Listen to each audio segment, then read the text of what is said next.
पूरी दुनिया में पक्षियों की 10,000 से भी ज्यादा प्रजातियां पाई जाती है। सभी के वही 2 पंजे, 2 पंख और एक गर्दन होती है। लेकिन इन्हीं में से एक ऐसा पक्षी है जिसकी एक अलग ही पहचान है, जो आसमान का सीना चीर के हजारों मीटर ऊपर 120 किलोमीटर प्रति घंटा की रफ्तार से उड़ता है, जो खुद के कई गुना अधिक वजन के शिकार को भी अपने पंजों पे दबोचकर उड़ जाता है, और इसीलिए उसे पक्षियों का राजा कहा जाता है, जिसे हम बाज के नाम से जानते हैं। और एक बाज इतना ऊंचा मुकाम हासिल करता है अपनी ट्रेनिंग और अपनी पुनर्जन्म की वजह से।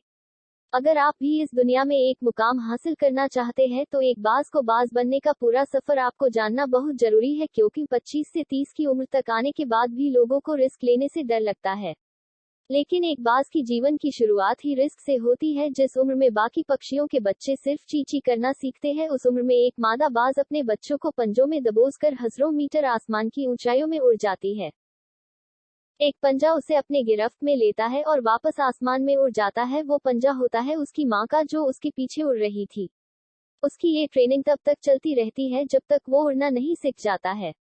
इतनी हाई रिस्क ट्रेनिंग होने के बाद इस दुनिया को एक बाज मिलता है बारिश के वक्त, जब सारे पक्षी आश्रय की तलाश करते हैं। तब यही बाज उसी बारिश में आसमान को चीरते हुए ऊपर निकल जाता है और बदल से कहता है, तू बर्श ले, कितना बरसेगा, और फिर नीचे आकर चैलेंज करता है। एक बाज की उम्र लगभग 70 साल होती है। जब वह 40 साल का होता है तब एक परेशानी उसकी जिंदगी में मौत बनकर आती है, जो आपकी परेशानियों की तुलना में बहुत बड़ी होती है, क्योंकि 40 साल की उम्र में बाज की चोंच इतनी मुड़ जाती है कि उसे शिकार निगलने में बहुत परेशानी होती है। उसके पंख भारी हो जाते हैं, छाती से चिपकने लगते हैं, जिससे उड़ना बहुत मुश्किल हो जाता है। उसके पंजे लंबे और लचीले हो जाते हैं, जिससे वो शिकार को सही से नहीं पकड़ पाता। अब उस बाज के पास सिर्फ 3 रास्ते होते हैं। 1, वो अपने शरीर त्याग सकता है। 2, गिद्ध की तरह छोड़े हुए भोजन पे निर्भर हो जाए। और 3, सबसे कठिन और पीड़ादायक रास्ता, अपने आप को पुनः स्थापित का, फिर से आसमान का सीना चीर कर उड़ने का। और वो इसी तीसरे रास्ते को चुनता है और अपने पास के सबसे ऊंची चोटी पे पहुंच जाता है।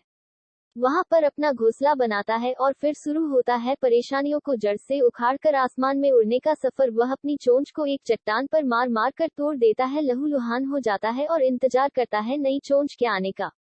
उसके बाद अपनी नई चोंच से अपने पंजों को काट देता है और फिर इंतजार करता है नए पंजों के उगाने का। उसके बाद वह अपने एक एक पंख को अपने शरीर से अलग करता है और फिर इंतजार करता है नए पंख उगाने का, और इस प्रक्रिया में उसे समय लगता है पूरे 5 महीने का।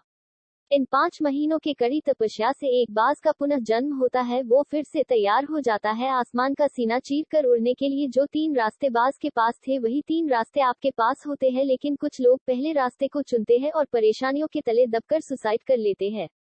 ज्यादातर लोग दूसरे रास्ते को चुनते हैं। वो परेशानियों का बोझ पड़ते ही अपने लक्ष्य को छोड़कर एक नॉर्मल लाइफ जीने लगते हैं। और कुछ वो लोग भी होते हैं जो इस परेशानियों को लात मार कर अपनी मेहनत के दम पर बाज की तरह आसमान की बुलंदियों को छूते हैं।